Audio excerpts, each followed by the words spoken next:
после распада Советского Союза, в принципе, мы до этого все были советскими кинематографистами, и возник вопрос, вообще каким должно быть такое, как независимое киргизское кино. Давайте, говорит, мы Мирлана возьмем, какая разница, говорит, ну мальчик, говорит, тем более, говорит, ну там деньги на него не надо тратить, значит, воспитателя не нужно для него.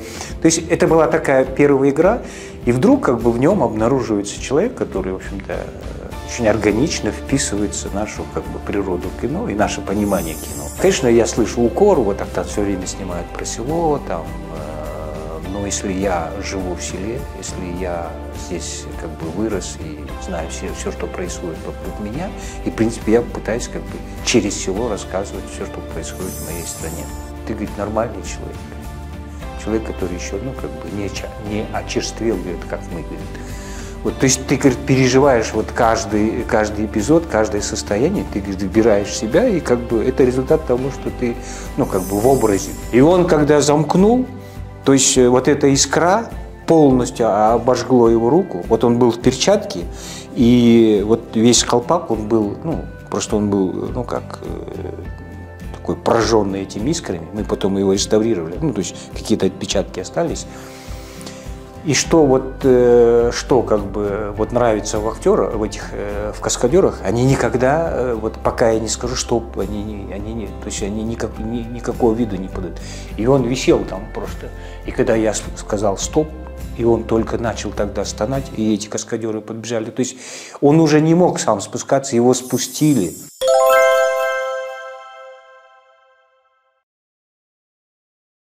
Режиссер, актер, сценарист, художник и лауреат множества престижных кинопремий. И все это один человек. Сегодня нам невероятно повезло. Мы в гостях в мастерской режиссера Октана Арымкубаза.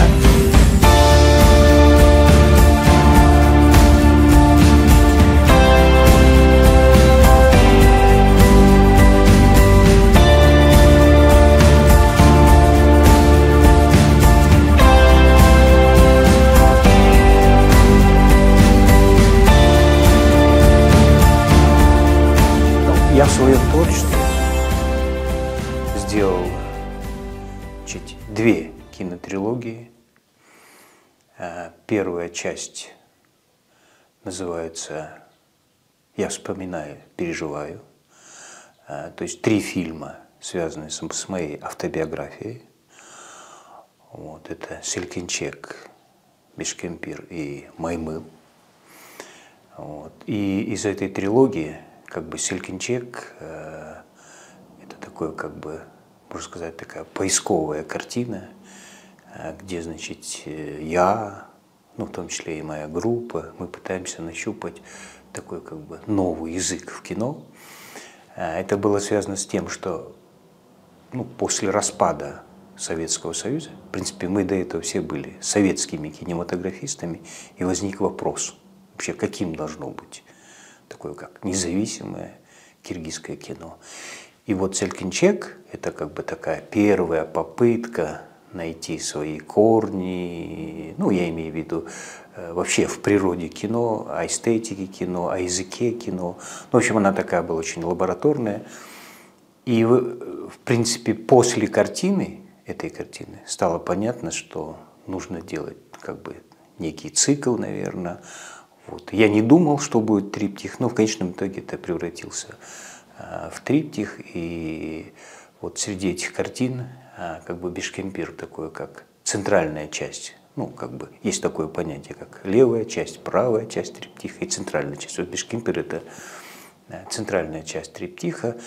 И Маймыл – это была уже как бы завершающая часть этой кинотрилогии. Ну что, давайте вынимать. Чего вынимать? Да ладно, не рисуйте, ты. Хорош длинный. Что, охребел? С турника свалился, что ли? Может, у тебя? А что ты пристал? А что у тебя там торчит? Ну-ка покажи. Нигде ничего не торчит. Может, у тебя, Маймыл? Ты о чем? Ну, ё-моё. Да вы что? Не понял? Да не, пошутили.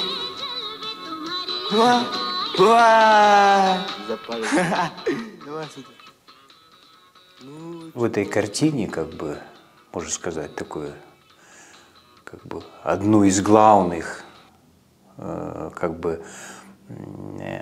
значимых людей в этой картине.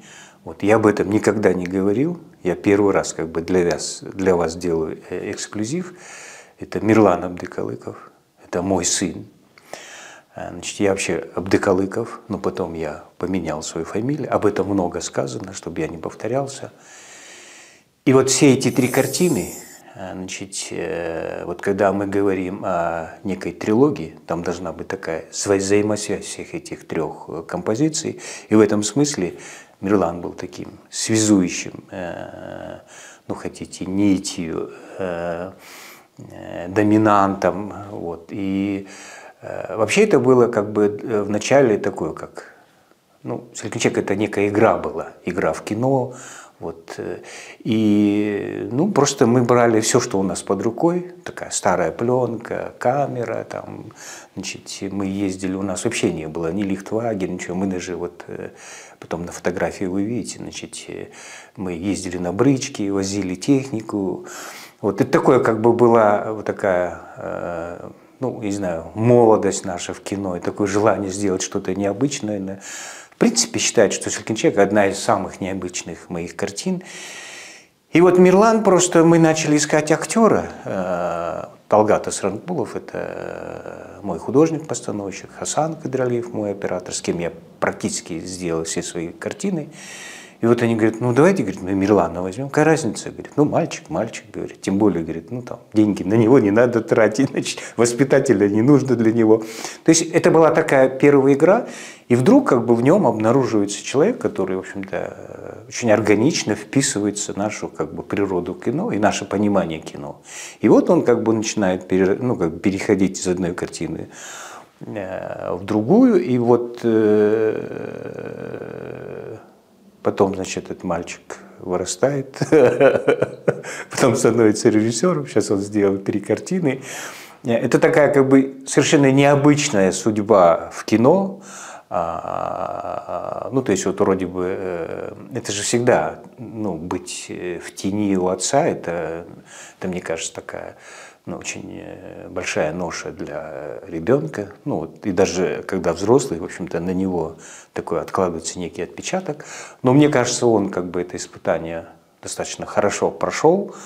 Вот, и он снял 3 картины уже. Вот, «Сютак» – это одна из самых известных его картин на сегодняшний день. Вот, за нее он получил множество наград. Тут не только мои награды, но и его награды. И, в принципе, я считаю, что это пространство, это не только вот, как бы мое пространство, это пространство и Мирлана. Вот, ну и как такой, ну, как часть семьи, как вот часть моего творчества. И поэтому, как бы, когда я иногда говорю, ну, вообще я говорю, что это арт-резиденция Октана Рымкубата. Но многие не понимают и начинают спрашивать, что такое арт-резиденция и так далее, далее. И так я упрощенно говорю, что это музей кино Октана.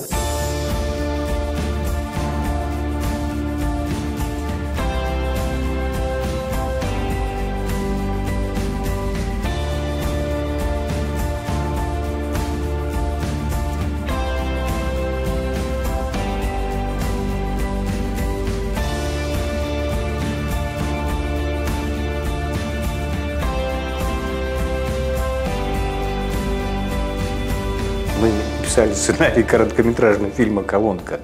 И мы приехали, ну, где-то дней 10 мы не снимали. Потому что нам казалось, что вот, ну, как бы полноценная, не написанная история. И мы не могли найти какую-то зацепку. Вот, ну, как бы вся эта история, на чем должна держаться. Ну, понятно, что Мирлан. Вот. И по сюжету вот, в «Колонке» был моряк. Точнее, не моряк был, а был солдат. Но когда мы туда приехали, там вот как мой ног, он весь серый. А у солдата же форма серая. То есть, и он сливался. То есть мы начали отходить вот от изображения, потому что я же по первой профессии художник. То есть как это все будет смотреться на экране. Вот как фотография, наверное. И, значит, мы случайно начали, значит, проговаривать про моряка, как только мы начали, значит, отрабатывать этот образ, вот я вспомнил про ракушку, потому что вот у нас тоже в селе, значит, приходили после армии, ну, из морского флота, и вот они все с собой привозили ракушку. Вот. И когда мы нашли ракушку, в принципе, как бы история стала понятна, и мы в тот же момент начали снимать. Вот вообще по мифологии вот ракушка – это, оказывается, губы Всевышнего. И тот, кто, значит, слушает ракушку, они слушают как бы Бога. И, в принципе, вот как бы эта мифология стала таким стержнем для фильма, и каждый персонаж вот в картине, который появляется, он слушает ракушку. Примерно так. Правда, они не смеются там.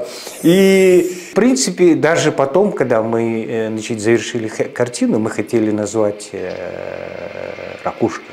Но просто это была такая, как то, что я пытался говорить, что это должна быть киргизская картина.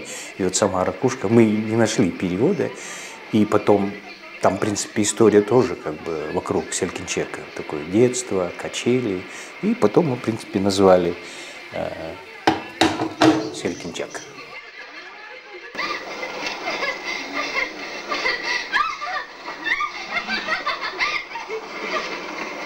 После Селькинчека, ну, мы уже стали известными, и совершенно случайно фонд Сороса предлагает мне снять социальные ролики.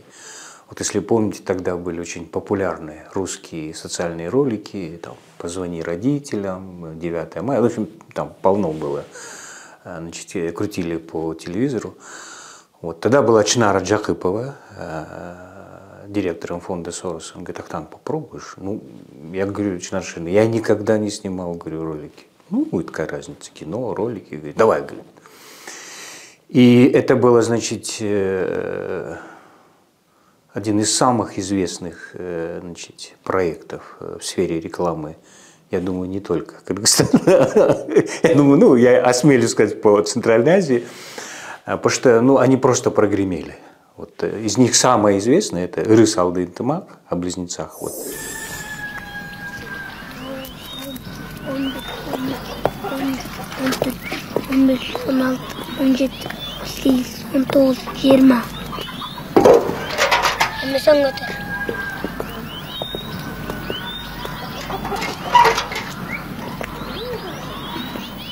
Bir, iki, üç, dört, beş, altı, yedi, sekiz, dokuz, on.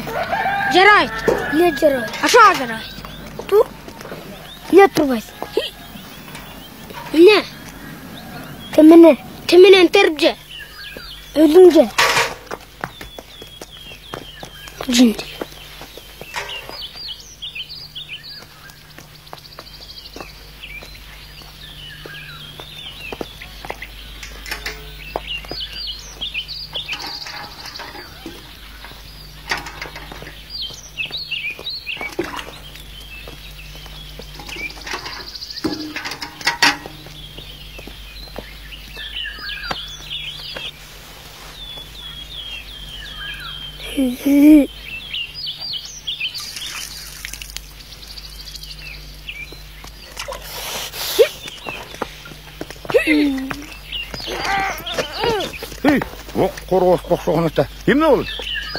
Она имела огромное влияние на зрителей. Вот, и в итоге, в общем-то, мы получили, значит, на Московском фестивале рекламы гран-при за этот ролик, за «Ыры салды интымак». Хотя по регламенту фестиваля, значит, гран-при дается товарной рекламе. Вот, ну, как бы сама реклама, это же предполагает, как бы, ну, как, ну, если хотите, как бы, рекламу товаров. Вот. И в ней есть, как бы, секция, которая называется «Социальная реклама». Вот мы там участвовали. А вот «Алакандай элевис интымакту ололу», мы живем в одной стране, по-моему, такой русский перевод, дети кидают мячик, вот, это вот мы в своей, значит, программе в социальной рекламе получили первое место, а вот «Ыры салды интымак» он получил гран-при. Ну, совершенно, абсолютно было для нас неожидаемо то, что Чнар Шершин говорит: давайте мы попробуем отправить в Канны. Значит, в Каннах есть 2 фестиваля. Вот о большом фестивале все знают фильмов, игровых фильмов. А вот что существует, значит, Каннский фестиваль рекламы, многие не знают. Главный приз Каннского фестиваля называется «Каннские львы». Ну, в принципе, у нас не золотой, у нас бронзовый. Ну, это как такой, если просто говорить, значит, третье место. Но это считается как бы, ну, такое очень значимое достижение в сфере рекламы. Ну, такого нету ни в Центральной Азии. Ну, у россиян, наверное, есть, да. Ну, тот же Грымов, по-моему, получал. Бекмамбетова, я не знаю. Как раз, кстати, когда мы получали гран-при Московского фестиваля, там были эти, значит, и Бекмамбетов, и Грымов, они возмущались, то есть они знали регламенты, вот как, говорит, ну, почему нарушаете регламенты, то есть они были просто поражены то, что вот жюри решило присудить социальной рекламе, социальной рекламе. Вот, и это говорит о том, что мы сделали на соответственном уровне, когда, ну, как бы, жюри не могло ничего сделать со своим регламентом, и они, в общем-то, единогласно вручили этот приз. Вот с первой трилогии я думал, больше не буду самим собой заниматься. То есть она же такая, как бы, полностью про мое детство. Потом я решил снять картину, называется «Светоке». Она, значит, в западном прокате «Похититель света» называется. Вот. И вот иногда вот какие-то повороты в моем творчестве, они, ну, приносят какую-то, как бы, то есть после них возникает ощущение, что вот это все было концептуально продумано. Вот, допустим, Селькинчек, Мирлан, потом рождается эта трилогия, потом я ее называю «Вспоминая, переживая». И потом появляется вторая трилогия, которую я называю «Проживаю и вспоминаю».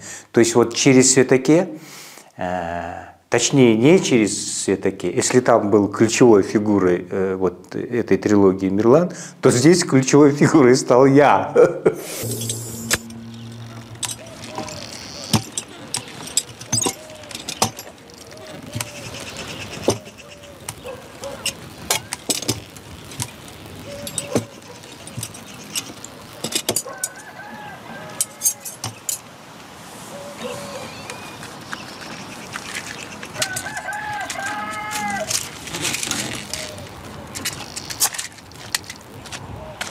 Светоке, жүріңіз тамақты. Ала, шіреңкен алдыр қойшы.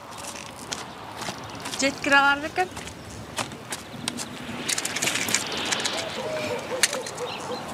Шашпай қатура қойшы.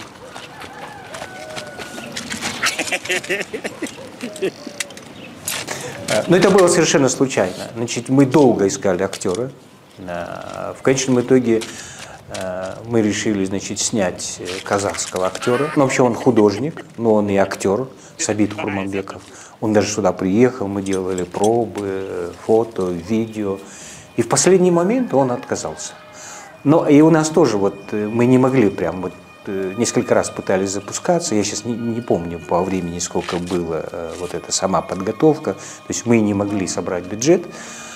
Вот, а когда только уже были готовы снимать, значит, коснулось, никого нету. И Хасан Кадралиев, вот мой оператор, ну я извиняюсь, что я говорю мой, потому что я с ним снял практически все картины до СМД. Вот, и он начал, говорит, Ахтан, давай сам попробуешь. Вот Талгат Асранкулов тогда тоже был моим, значит, художником, который в Селькинчеке был. Он говорит, давай попробуем, какая разница, говорит. По идее, говорит, все режиссеры, они актеры. Но Хасан все время говорил, Ахтан, говорит, в тебе умирает, говорит, гениальный актер. Ну, это его слова, да. А я потом понял, почему он так говорит. Я же вот на первой кинотрилогии работал с детьми.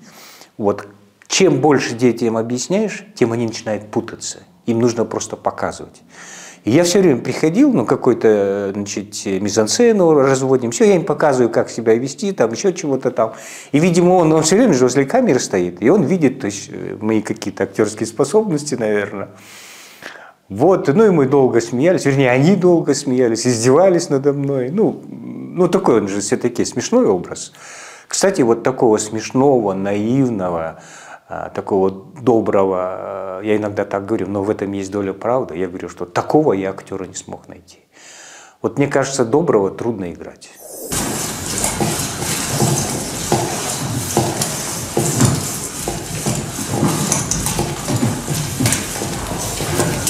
Эми кыскасы кеп мындай. Могу клубту ремонттоп бүтүп эртерээк элге бериш керек. Бу клуб меники болгону менен маданиятка кичине кызмат кылып, элдин аң сезимин көтөрүш менин милдетим. Туура? Ошон үчүн могу эски зымдын бардыгын толугу менен жулуп туруп, анан жана трёхфасканын кабелин киргизиш керек. Прожекторлорду коебуз. Ошол тиги жаңы трансформаторлор жолдо келет.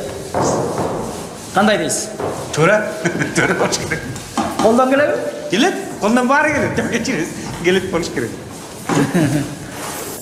Вот почему-то все норовят сыграть там какого-нибудь бандита, там такого, ну как такой антигероя, потому что мне кажется легко играть. Но если ты внутри не добрый человек, не светлый человек, то я извиняюсь, что я так говорю про себя, да, я думаю, невозможно эту роль сделать. И многие говорят потом, что вот Светаки это такое, ты, говорит, как будто гвоздик бил, говорит. То есть, ну, настолько все это правдиво было. Вот. И, в принципе, после Светаке, потому что вот действительно я не хотел на Светаке, ну, как делать еще одну трилогию. И потом, в принципе, Светаки это тоже моя история. Вот просто я монтер, но вот все мои переживания, вот как бы все мои какие-то чаяния, в общем-то, они отразились в картине. И потом уже было понятно, вслед, значит, Кентавр появился, потом СМД. И, в общем-то, вот как бы вот две кинотрилогии, которые вот в первом это мое детство, а второе это вот все, что меня окружает.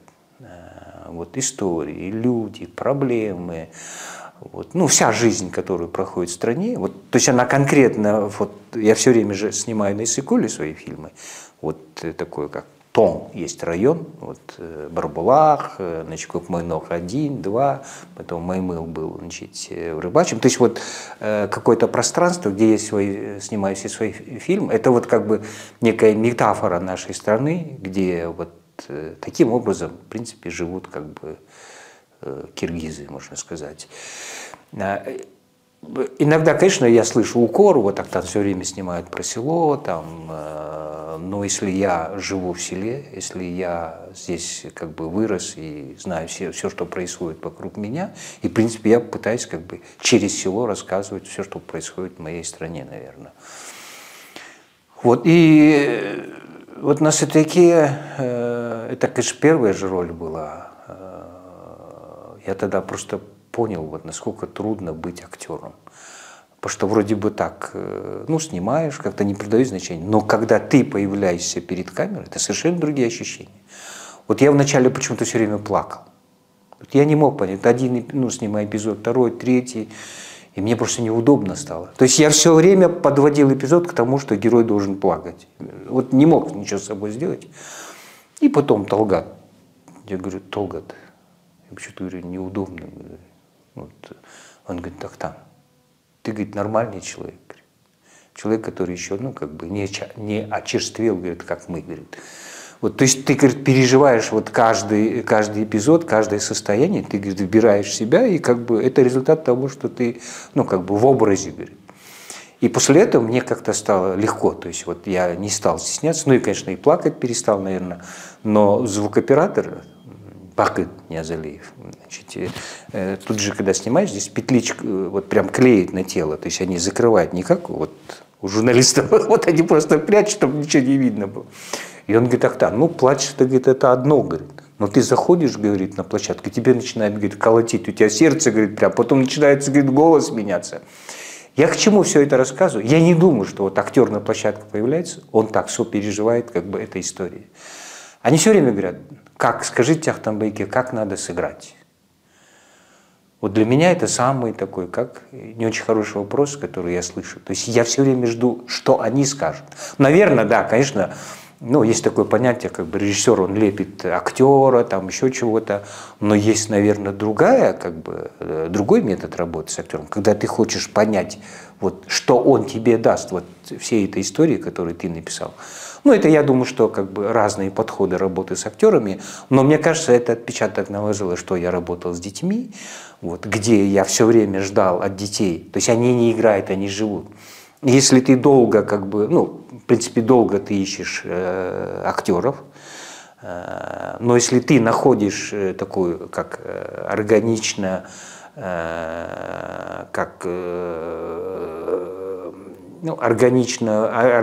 ребенка, то, в принципе, проблем нету. Он просто живет, и он, ну, это относится и к детям, и к животным, то есть я считаю, что они суперактеры. Вот как говорят, что лучшие рисунки – это детские, вот точно так же, мне кажется, лучшая актерская игра – это детей.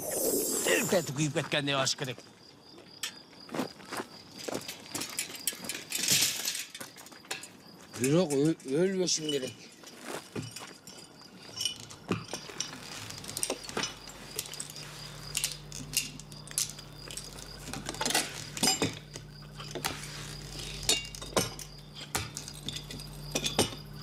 Маке, мен түшүндүм ба?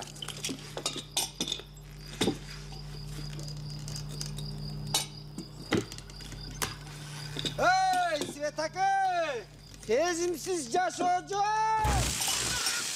Ай, öldü! Ай! Ай! И вот как раз мы готовили сцену, где я должен подниматься по столбу вверх, но до этого ночью мы сняли эпизод, значит, там значит, на столбе происходит замыкание, потом, значит, все-таки бьет током, и он повисает. Конечно, я это не смог бы сделать.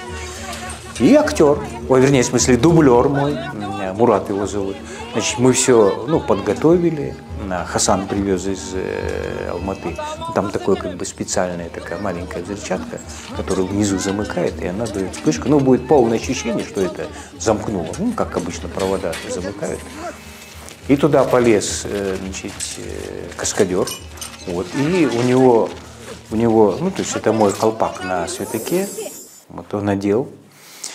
И вот просто тогда мне повезло. Во-первых, он, конечно, как каскадер, он знал, что он делает. Вот если бы я полез, я бы точно посмотрел бы и замкнул бы так.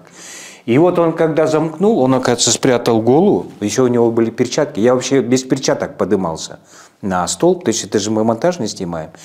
И он, когда замкнул, то есть вот эта искра полностью обожгло его руку. Вот он был в перчатке, и вот весь колпак, он был, ну, просто он был, ну, как такой прожженный этими искрами. Мы потом его реставрировали. Ну, то есть какие-то отпечатки остались.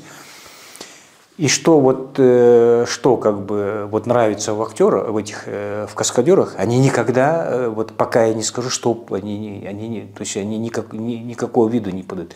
И он висел там просто. И когда я сказал стоп, и он только начал тогда стонать, и эти каскадеры подбежали. То есть он уже не мог сам спускаться, его спустили.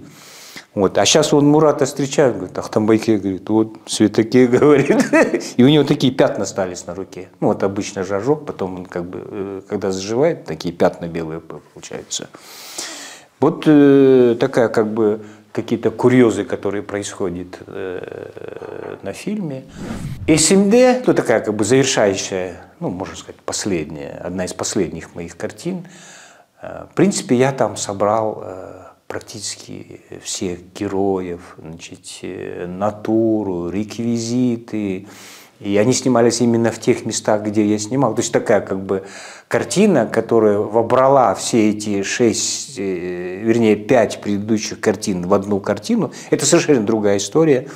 И вот в этой как бы линии, в общем-то, Мирлан, уже повзрослевший, как бы играет моего сына. То есть он, вообще история, что он привозит отца из России, который потерял память, и там как бы начинается вот развиваться этот сюжет.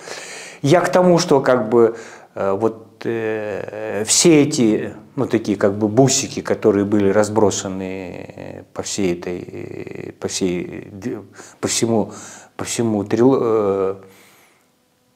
забыл, как склоняться, по всей трилогии, да? Нет, по всем 5 картинам, вот я их собрал как бы в одну, и такая как бы завершающая часть. Вот, ну, иногда некоторые шутят, говорят, а еще будет одна трилогия? Я не знаю, я говорю, я не знаю, как, ну, это же не только от меня зависит, ну, и возраст и так далее. Вот, ну, пока мы не будем загадывать, но я уже как бы потихоньку готовлюсь к следующей картине, просто неохота пережать и говорить, значит, какая-то картина будет, вот. А когда она, в принципе, будет воплощаться, это, опять же, не от меня зависит. Вот. И вот начиная с Бишкекпира, вот, по сегодняшний день, в принципе, у меня постоянно есть, значит, западные копродюсеры. А вот мой такой личный, так называемый, ну, личный, может быть, неправильно, то есть, значит, продюсер моей компании «Оярд», это Алтынай Хойчуманова. Вот мы в свое время, значит, с известным бизнесменом Төлөнду Тойчубаевым, значит, сделали эту компанию «Оярд», и потом на конкурсной основе, значит, мы нашли продюсера. Вот, потом, значит, совершенно неожиданно Мирлан говорит, папа, говорит, я женюсь, говорит. Ну, хорошо, на Алтынай женюсь. Ну, вообще хорошо, говорит. То есть это, ну, вроде работает, Мирлан там, ну, как бы все, но я не думал, что какие-то у них есть отношения. И вот как бы совершенно, ну, как бы, ну, тоже получается такая, как бы некая случайность, которая имеет свою, как бы, такое логическое, ну, как свершение, что ли, вот, потому что, ну, как бы продюсер становится, значит, Келинкой. И вот она, начиная со «Светаке», она продюсер всех моих фильмов. То есть она как бы, она начинает проект, вот мы, ну, допустим, как я работаю, пишется сценарий, вот, потом, значит, читает продюсер и начинает поиск финансирования. Она англоязычная, заканчивала УЦА, значит, знает экономику.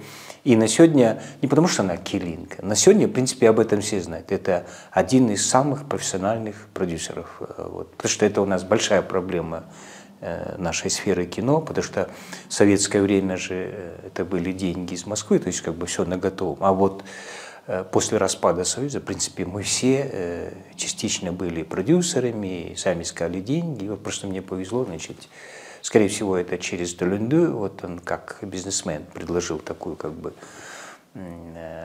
методику работы, когда, ну, кино нужно рассматривать как бизнес, ну, я имею в виду вот, находить деньги и так далее, когда ты не зависишь от государства. И в этом смысле, в принципе, вот я был такой, как бы, готов к разной работе. И вот Алтынай, как бы, она, ну, как бы, принесла в нашу и семью, и в мое творчество такое новое дыхание, наверное. Вот когда я сюда прихожу, я, когда рассказываю о каких-то призах, чего-то там, все время говорит, там байки, говорит, у меня такое ощущение, что вы, говорит, хвастаетесь, говорит. Ну, в принципе, я же говорю о том, что я сделал, и получается, как бы, волей-неволей я должен хвастаться. Просто я хочу вам одну деталь показать. Вернее, в смысле, один предмет показать. У меня не только международные призы, но у меня еще и как бы...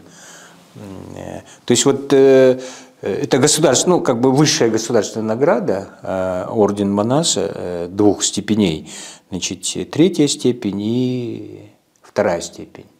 Вот еще есть 1-я степень. Ну так, на всякий я оставил место, да. Я так недавно был, у меня здесь французский посол, да, господин Франсуа, я ему сказал, и он сразу так пальчики скрестил, но это вот, ну как типа, чтобы сбылось. Вот.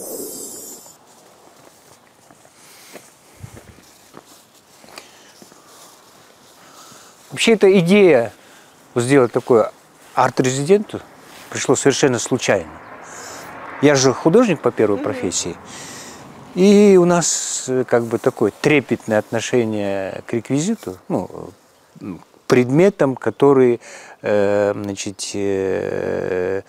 существуют внутри картины. В принципе, это мы называем реквизитом. Вот. И мы хотели просто их собрать.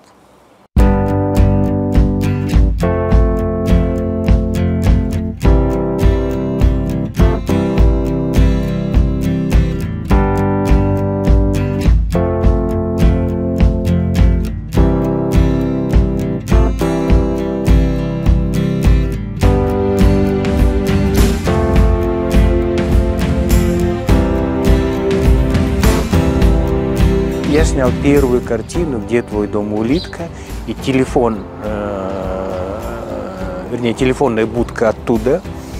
И вот как бы мы, когда задумали сделать это пространство, телефон тоже был первым реквизитом, который был здесь. Конечно, у меня были картины, призы, но они были в разных местах. Они в основном были в офисе там.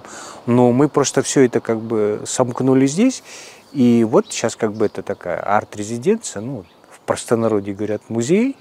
Ну, конечно, некоторые говорят, вот Актан, говорит, зачем делать, ну, как музей да, не, музей при жизни, но я иногда говорю, вот мемуары же пишут, да, люди, издают книги, да, это то же самое, что музей, просто я из предметов делаю свои мемуары, и то есть как бы живьем я пытаюсь рассказывать. А еще это же еще с одной стороны как бы некая пропаганда вообще кино, искусства, культуры. Поэтому мне кажется, такой вот у нас в селе как бы нет очага культуры.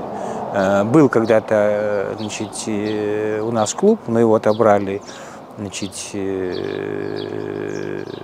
под мечеть. Вот, в конце концов его разрушили. Кстати, эта история есть в фильме «Кентавр». Вот. И сейчас получается вот. Но если хотите, я не знаю, там вот в этой округе это единственное место, где ну, вот, ну, существует в каком-то виде культура, наверное. А люди приходят, вот ваши? Да, люди приходят, студенты приходят, гости приходят, там, ну, просто там, все, кто связаны с кино, они все приходят сюда. Ведь кино это не просто вот творчество, оно еще как бы, ну, в всяком случае, вот у меня, вот в моем опыте это соприкасается с жизнью моей. То есть я говорил про Мирлан, я говорил про Алтынай, там, я имею в виду, мы все такая очень киношная семья, и наша жизнь уже тесно переплетена с кино. То есть иногда мне кажется, что я родился вот на Иссык-Куле, вырос там. Потому что многие считают, что я же говорил, что там, я же все свои фильмы снимал на Иссык-Куле, и у них, оказывается, складывается ощущение, что я родом оттуда и снимаю у себя там, где родился, наверное. А это вот Цветаке, про который я говорил, значит, Ветряк, у него была такая мечта, он хотел, значит, сделать для своих сельчан такой как бы бесплатный или альтернативный свет. Как ветряная мельница, да? Да, ну, он так и называется, Ветряк. Ну, я не знаю, как он более точнее, но вот в простонародье, в таком, он называется Ветряк, вот, который за счет ветра.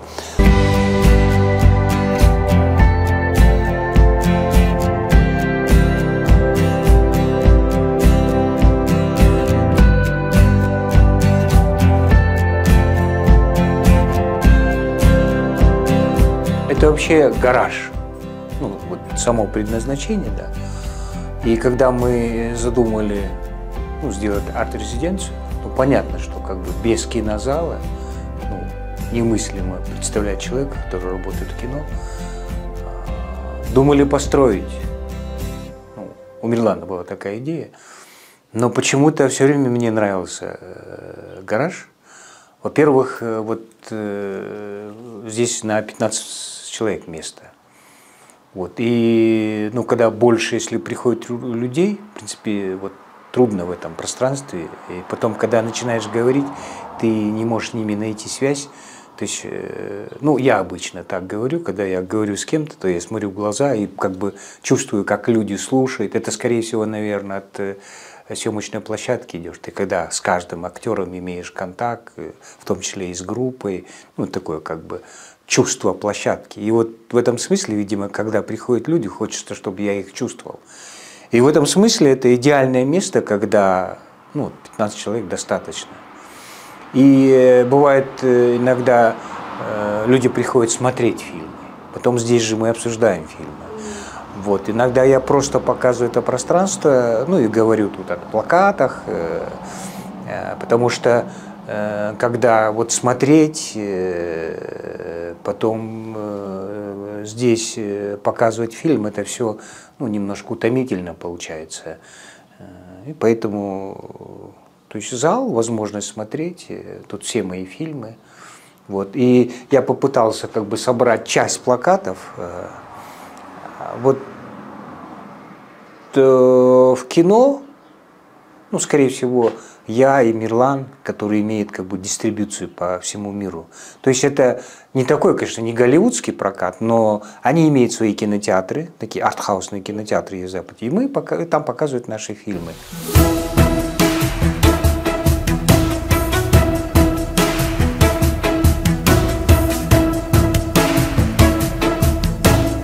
Это очерок. Я все время говорю, мама Мирлана. Ну, как-то вот супруга говорит, не знаю, вот мне все время хочется говорить, мама Мирлана, да. Вот. И мы сейчас, в принципе, с ней только вдвоем. Ну, Мирлан с Алтынай, ну и с внуками они в городе.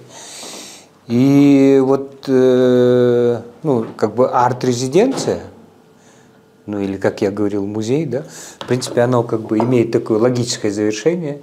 Мы обычно потом, ну как, приглашаем к чаю. А я как раз шутил утром, я говорю, слушай, ну если они хорошие, значит мы их угостим чаем, а если нет, я говорю, прямо с улицы, да. Так что вы попали в список хороших людей, да. Вот многие говорят, значит, вообще тыл для творческого человека очень важен. И, в принципе, она как бы, ну, она была как сподвижником вообще как бы, ну, моего творчества, моего существования в кино. Ну, она всячески поддерживала, потому что вот сейчас вроде бы так мы, ну, обустроены, ну, как-то имеем время вместе быть, а, я не знаю, там вот буквально 5-6 лет только прошло, что мы вот так вот, ну, как спокойно думаем, а так все время же я экспедиции, командировки, там, ну, это все, потом фестивали, ну, вот, а так вот, сейчас такое, как бы, мы познаем прелести такого, как сказать, бальзаковского возраста, можно сказать. Акта менен жашаган абдан жакшы, оңой. Анткени бул акылдуу да. Акылдуу киши менен жашаган оңой экен. А таза киши менен жасаган өтө кыйын. Бул өтө таза киши да. Анан кийин справляться этебиз, үйрөнөбүз, баарын тазалап турабыз, жыйнап турабыз. Ну, с Октаном жить, она говорит, с одной стороны, да, с одной стороны, говорит, легко, потому что, говорит, он умный. Но вот с человеком, который, ну как, чистюля, да? Ну, с ним просто, да, с ним, говорит, просто... Невозможно. Да, просто невозможно. Самое главное, когда гости приходят, я стол накрываю, все садятся, кушают, когда за столом ничего нет, начинает сфотографировать, там все, там на столе ничего нет. Им начало надо было снять это все вот там, башпермак или там курдак, что-нибудь я готовлю же. Их нету. Не, вначале чуть-чуть же дискомфорт. Постоянно пустые тарелки, пустые эти. Не думаю. Не снимайте, говорит. Не снимайте, говорят. Да, надо вначале. Это мой музей, говорю, вот это мой музей, вот этот холодильник, вот это фотографии. Свои фотографии повешают. Нигде его нет, только холодильник. Всем хвалю, вот мой музей, вот холодильник, говорю, смотрите.